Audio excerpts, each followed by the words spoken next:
اللہ اکبر یہاں سے شروع ہوئی، یہ اللہ کی طرف سے بلاوا ہے، اللہ کی طرف سے بلایا جا رہا ہے۔ مؤذن یہ آواز دے کے بلاتا ہے، بھئی آؤ اللہ بلا رہا ہے، اس کے گھر میں جھکو آگے۔ باقی دیکھنا یہ کہ اذان کب شروع ہوئی، کیوں شروع ہوئی، کیسے شروع ہوئی اور اس کی افادیت کیا ہے، یہ 3-4 سوال آپ کے ذہنوں میں آ سکتے ہیں جو مختلف احادیث سے جو ہم نے یہاں سرچ کیا ہے۔ پہلی بات تو یہ ہے کہ اذان کی افادیت کیا ہے آپ کے ذہن میں یہ ہو، بھئی اذان وہ ورد ہے، اذان وہ ذکر ہے، اذان وہ الفاظ ہیں جو جنات کو بھی بھگا دیتے ہیں۔ جیسے ایک حدیث میں آتا ہے جب اذان ہوتی ہے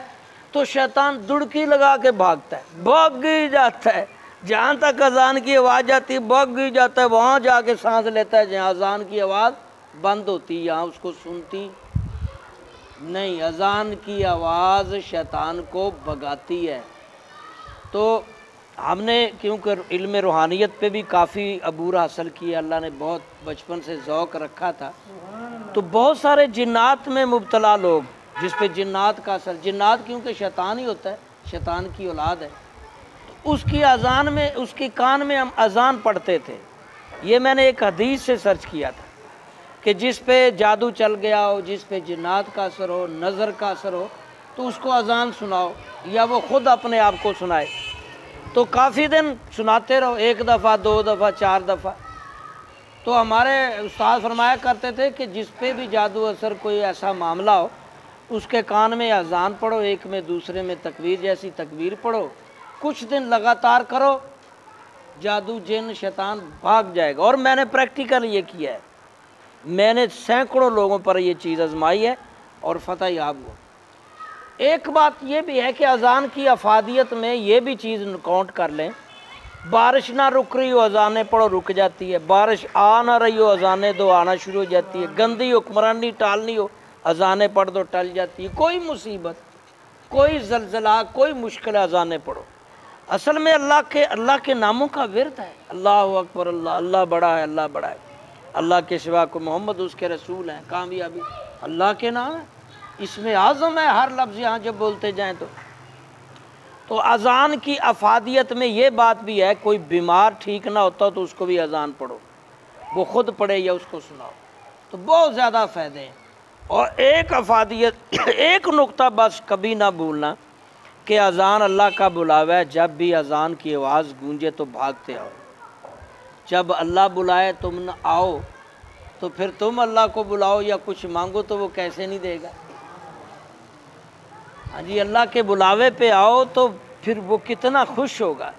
اب ماں باپ ہی لے لو یا کوئی استاد لے لو یا کوئی بڑا لے لو، چھوٹے کو بلائے وہ آئے نہ، کتنا برا لگتا ہے، کتنا غصہ آتا ہے جب بچے کو بلائے پیرنٹس وہ بات نہ سنے، آئے نہ، استاد نہ بلائے وہ آئے نہ، استاد تو کڑکا دیں ہوں تو پھر بھی ذرا اور ماحول بن گیا ہے۔ ہاں جی، آپ آدھے نے دفعہ نہیں آتا تو نہ، ماحول ہی بدل گیا، ہوں پڑھنا تو ٹھیک نہیں تو نہ صحیح۔ یہ اگے آدھے ہوں بھی قرآن و حدیث تو علاوہ بھی تیجی چیز بھی سوٹا بھی ہے، جڑا یہ نہ منے کرو سوٹا، اور اج بھی یہ قانون لاگو ہے، طالبان نے بخایا نہیں کر کے، ہاں جی سوٹے نال کام کر لے رہے ہیں، تو سوٹا بھی ضروری ہے، مسٹ ہے، لیکن کیا کریں کوئی بے تکا ہی ورت جاندے ہیں، کئی بچ یہو جہے بھی اناڑی ہوندے نے نا، جویں گڈی جنوں چلانی نہ صحیح آوے ایویں کتے فٹ کر دے،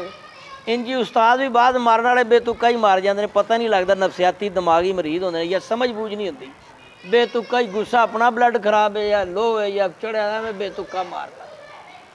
میں نے اپنی زندگی میں اکا دکا ایسا واقعہ میرے سے بچپن میں ہوا تھا، لیکن اب تو میں مارتا ہی نہیں ہوں کسی کو بھی، اب تو ہمارا ویسے ہی انداز ایسا بدل گیا کہ خود ہی بچہ مان جاتا ہے، نہیں تو دل وچ پڑھ کے انہوں دم کر دئی دا پہ مان۔ تو باہر کیف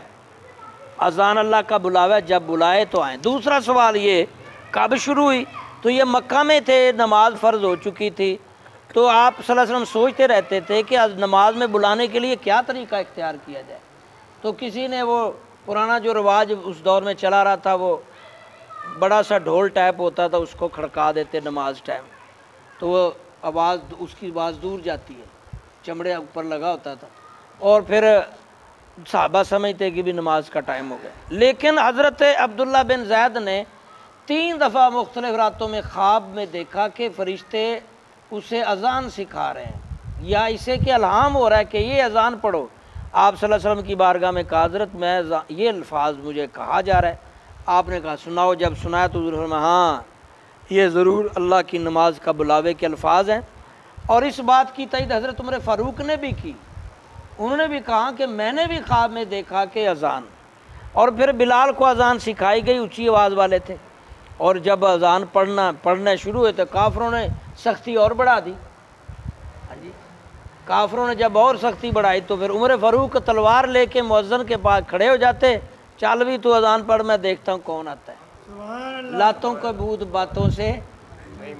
ہاں، اللہ کرے ادھر بھی بھوت سیدھے کر، لتاں والے بھوت جڑے اتنے بھی لگے ہوئے تھے نا پاکستان پینٹا پونٹا پا کے بھی صحیح کرنے